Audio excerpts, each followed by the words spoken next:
Pinigan ni Trump ang diktadura ng Cuba at sumagot ang Havana gaya ng ibang rehimeng naiipit. Pinalaya ang mahigit 2,000 bilanggo sa isang minadaling amnestya na ibinenta bilang makataong hakbang, pero inilunsad sa gitna ng presyon mula sa Estados Unidos, tensyosong negosasyon sa Washington at pag-atake ng administrasyon ni Trump sa lumang aparatong komunista ng isla. Ngayong Martes, mabigat ang pangyayaring ito dahil hindi lang ito isang hiwalay na desisyon sa Havana, kundi isang direktang tugon ng rehimen na naramdaman ang pagkatok ng takot sa pinto matapos paitingin ng administrasyon ni Trump ang tono. Pinatibay ni Marco Rubio ang pagtutol niya sa pamunuan ng Cuba. Inilathala ni Miguel Diaz-Canel ang pangalan ng mga bilanggo sa opisyal na pahayagan at tinawag na soberano at makatao ang pagpapatawad. Ngunit may natitirang simpleng tanong. Kung matatag ang diktadura, bakit binuksan ngayon ang mga selda? Kung walang totoong presyon, bakit nagmadaling palayain ng libu-libong tao sa mismong panahong ito?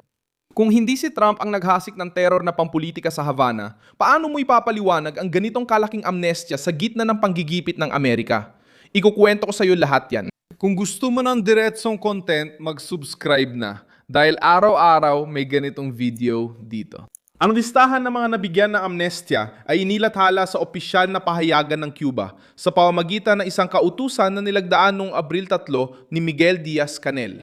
Ang teksto ay nagbibigay ng ganap at pinal na kapatawaran sa isang mahabang listahan ng mga bilanggo. Ilan sa kanila ay nakalabas na ng kulungan ayon sa Reuters. Mahigit 2,000 bilanggo ang palalayain sa pangalawang amnestya ng rehimen na yung taon. Kinokontrol ng diktadura ang kwento sa pagsasabing wala silang bilanggong politikal. Ayon sa rehimen, ang mga inarestong na protesta ay nahatulan dahil sa pampublikong kaguluhan, paglaban sa pag-aresto, pagnanakaw at paninira. Ang politikal na bigat ng amnestya ay galing mismo sa puntong yon. Maraming disidente at nagprotesta noong 2021 ang napalaya na dahil sa mga kasunduan at kamakailang hakbang habang tumitindi ang panlabas na presyon sa Havana. Hindi binuksan ng isla ang mga selda dahil tiwala ito sa sariling sistema. Bukas nila ito dahil ang rehimen ay kinakaharap ang krisis sa ekonomiya, pagkasira ng katayuan nito sa pandaigdigang antas at pressure mula sa Amerika sa bilis na hindi inasahan ng diktadura. Nagdulot ng politikal na takot sa Havana ang aksyon ni Trump dahil tinamaan nito ang rehimen sa pinakamahalagang aspeto, pera, lehitimasyon at kaligtasan.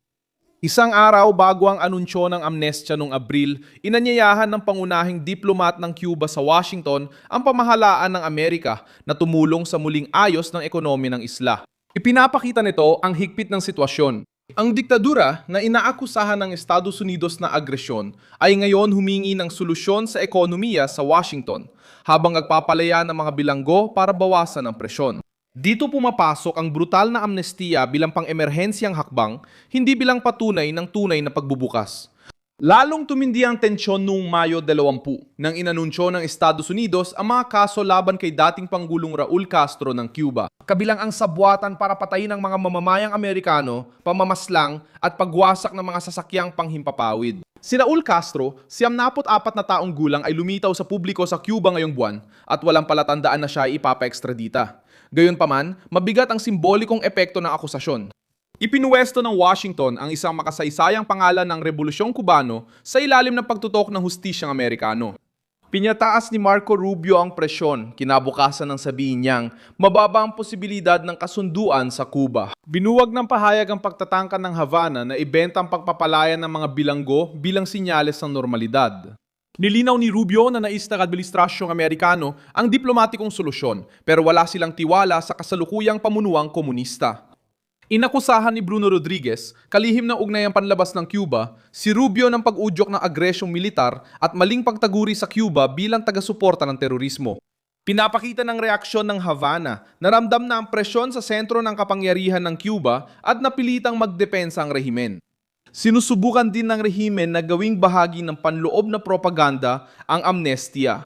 Sinatawag ni Diaz-Canel ang hakbang bilang makatao at soberano para ipakita sa mamamayang Kubano na kontrolado ng gobyerno ang sitwasyon. Sunod-sunod na pangyayari ang nagpapabagsak sa palabas. Una, mahirap na negosasyon sa Washington, tapos lumabas ang listahan ng mga bilanggo. Kasunod nito ay dumating ang mga paratang laban kay Raul Castro. Pagkatapos noon, si Rubio ay nagpakita ng malamig na tugon. Wala nang inaasahang madali ang kasunduan. Ang nakikita natin ay isang diktadura na nagpapalaya ng mga bilanggo habang sinusubukang pigilan ang presyon ng Amerika na humantong sa mas matinding krisis. Sabi ng mga grupong pangkarapatang pantao, malayo pang solusyon sa problema. Ayon sa Human Rights Watch noong Abril, mahigit 700 bilangong political pa rin ang nasa Cuba. Ayon sa mga organisasyon tulad ng Hustisya, 11J at Prisoners Defenders. Bukod pa sa daan-daang tao na nasa ilalim ng house arrest at iba pang mga restriksyon. Ayon din sa Prisoners Defenders noong Mayo, naabot ng Cuba ang bagong record na 1,260 na mga bilanggong politikal noong Abril. 2,026. Pinapatunayan ng datos ng amnestia ay hindi binubura ang record ng diktadura. Ipinapakita lang ito na nagpasyang rehimen na bahagyang magbigay daan para subukang makaligtas sa pagkubkob. Hindi may tago ng diktadura ang ekonomikong bahagi ng krisis sa Cuba. Ang isla ay dumaranas ng kakulangan sa kuryente at pagkain, pag-alis ng mga profesional, pagbagsak ng produksyon at pagdepende sa tulong mula sa labas.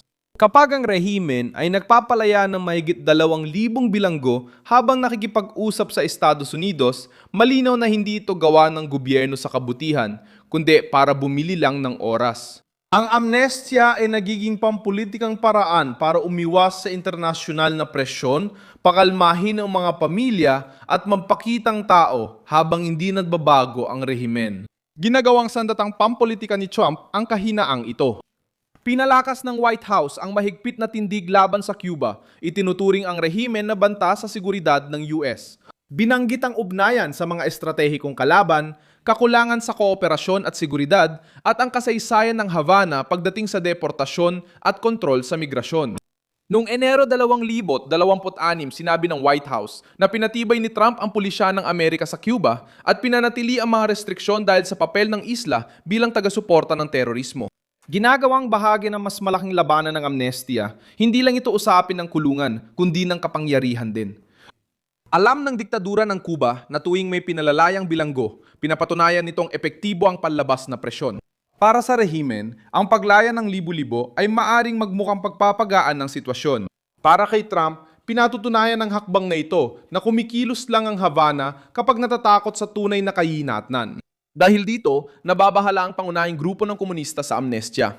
Ang pagpapalaya ng bilanggo ay hindi nangangahulugang pinapayagan ng malayang oposisyon. Maaring buksan ng rehimen ang pinto gamit ang isang kamay habang patuloy nagbabantay, naghihigpit at nanunupil gamit ang isa pa. Ang amnestia sa mahigit 2,000 bilanggo ay nagpapakita ng diktadurang nahihirapan sa matinding presyon. Inilagay ni Trump ang Havana sa harap ng mabigat na pampulitikang kapalit. Nakakuha si Rubio ng lakas sa buladas at diplomasya. Ang kaso ni Raul Castro ay tumama sa pinakamatandang simbolo ng kapangyarihang komunista sa Cuba. Sinusubukan ng rehimen na ipalabas ang pag-atras bilang isang soberanong hakbang. Nakikita ng mamamayang Kubano ang humihinang estruktura na napilitang magpalaya ng bilanggo habang humaharap sa Washington, krisis sa ekonomiya at lumalaking panawagan ng kalayaan sa isla. Ako si Milson Alves, internacionalista, at layunin kong bigyan ka ng tapat na impormasyon araw-araw. Nasa description ng video ang mga link ng balita. I-like ang video, mag-subscribe sa channel at tignan ang mga komento para maging aktibo sa komunidad ni Milson Alves.